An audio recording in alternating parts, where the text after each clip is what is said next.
এখন আমরা এই আল্ট্রাসনিক রেঞ্জ সেন্সর দিয়ে মাইক্রোকন্ট্রোলারের এই সেন্সর থেকে কোনো একটা বস্তু কত দূরে আছে এটা বের করার জন্য প্রোগ্রাম লিখব এবং সেন্সরের কানেকশন দিব। প্রথমে আমরা সেন্সরের কানেকশনটা দিই। এই সেন্সরে 4টা পিন আছে। প্রথম এই পিনটা হচ্ছে পজিটিভের জন্য, এদিকে একটা গ্রাউন্ড, একটা ট্রিগার পিন এখানে এবং একটা ইকো পিন। এই সেন্সরটা যেভাবে কাজ করে সেটা হচ্ছে প্রথমে ট্রিগার পিনে একটা পালস দিলে সে একটা আল্ট্রাসনিক সাউন্ড পাঠায় সামনের দিকে, এবং সামনে কোনো একটা বস্তুতে বাধা পেয়ে যখন ফিরে আসে তখন এখানে একটা রিসিভার আছে, সেই রিসিভারে সাউন্ডটা রিসিভ হয় এবং পাঠানো এবং রিসিভ হওয়ার মাঝখানে যে সময়টুকু থাকে সেই সময়টুকু এই পিছনের দিকে যে চিপগুলো আছে সেই সময়টুকু বের করে। এরপরে শব্দের বেগ গুণ করে দূরত্বটা বের করে দেয় এবং সেই দূরত্বটা আসলে ইকো পিনে একটা পালস হিসাবে আসে। তো আমরা প্রথমে এইটাকে ব্রেডবোর্ডে স্থাপন করি। ব্রেডবোর্ডে স্থাপন করার পরে আমাদের প্রথমে ভিসিসি এবং গ্রাউন্ডের কানেকশন দিতে হবে। কানেকশন দিলাম পজিটিভ এবং এটা হচ্ছে আমাদের গ্রাউন্ডের কানেকশন দেওয়া হয়ে গেল। এরপরে আমরা ট্রিগার এবং ইকো পিনটা কানেকশন দিব। প্রথমে ট্রিগার পিনটাকে অর্ডিনোর 8 নাম্বার পিনের সাথে কানেকশন দিই এবং ইকো পিনটা 9 নাম্বার পিনের কানেকশন দিই।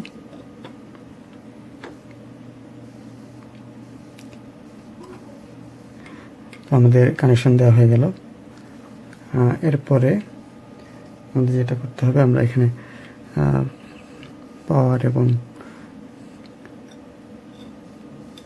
আমরা এখানে আমাদের গ্রাউন্ড এবং পজিটিভের কানেকশনটা দিয়ে দিচ্ছি। এটা হচ্ছে 5 ভোল্ট, এই পিনটা 5 ভোল্ট এবং এটা আমাদের গ্রাউন্ড। এবারে আমরা কম্পিউটারে কানেকশন দিব।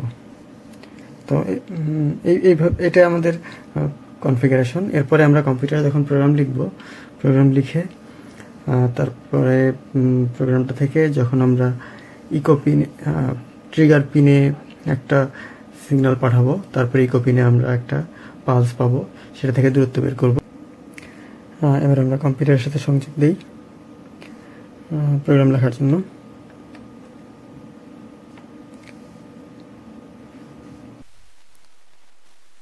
স্ক্রিনে আমরা যে প্রোগ্রামটা দেখতে পাচ্ছি সেটা আমাদের ডিস্টেন্স মেজার করার জন্য প্রোগ্রাম। আমরা ট্রিগার পিন 8 এটা ডিফাইন করে নিয়েছি এবং ইকো পিন হচ্ছে আমাদের 9 এবং সেটআপের জন্য সেটআপ ফাংশনের মধ্যে আমাদের ট্রিগার পিনটাকে আউটপুট হিসেবে ডিক্লেয়ার করতে হবে এবং ইকো পিনটাকে ইনপুট হিসেবে ডিক্লেয়ার করতে হবে। এরপরে আমাদের এটা হচ্ছে গেট ডিস্টেন্স ফাংশনটা। এই ফাংশনটা কল করলে আমাদের সেন্সর থেকে কোনো একটা বাধা বা অবস্টাকলের দূরত্ব রিটার্ন করবে। আমরা প্রথমে যেটা করি, ট্রিগার পিনটাকে হাই করে দিচ্ছি, এরপরে 1000 মাইক্রোসেকেন্ড বা 1 মিলি সেকেন্ড ওয়েট করে ট্রিগার পিনটাকে আবার লো করে দিচ্ছি। সো 1 মিলি সেকেন্ড হাই রাখতে হবে ট্রিগার পিনটাকে এবং তারপরে লো করে দিতে হবে। এবং তারপরে ইকো পিন থেকে আমরা একটা পালস পাবো এবং এই পালসের যে ডিউরেশনটা সেটাই হচ্ছে আমাদের শব্দ সেন্সর থেকে বের হয়ে অবস্টাকলে বাধা পেয়ে আবার ফিরে আসার যে সময়টুকু সেটা হচ্ছে আমাদের এই ডিউরেশন। এবং ডিস্টেন্স বের করার জন্য আমরা ডিউরেশনকে আসলে শব্দের এটা যদি আমরা শব্দের বেগ দিয়ে গুণ করি তাহলে আমরা পাবো। টিউটোরিয়ালটা সংক্ষিপ্ত রাখার জন্য আমরা এর চেয়ে বেশি আলোচনা করলাম না। আমরা সরাসরি এই ফাংশনটা আসলে ব্যবহার করতে পারি, আর কিছু জানার দরকার নেই। তবে যদি আপনারা জানতে চান তাহলে সেন্সরের ডাটাশিটটা পড়ে দেখতে পারেন। কীভাবে কাজ করে। আর এটা আমাদের লুপ, যেখানে আমরা ডিস্টেন্সটা বের করছি।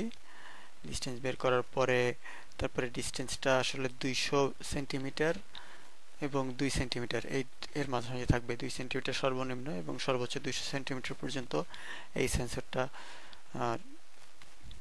বের করতে পারে দূরত্ব।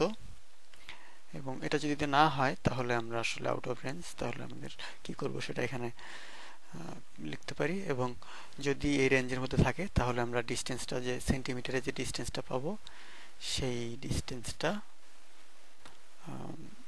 দিয়ে আমরা কোনো একটা কিছু এখানে করতে পারি।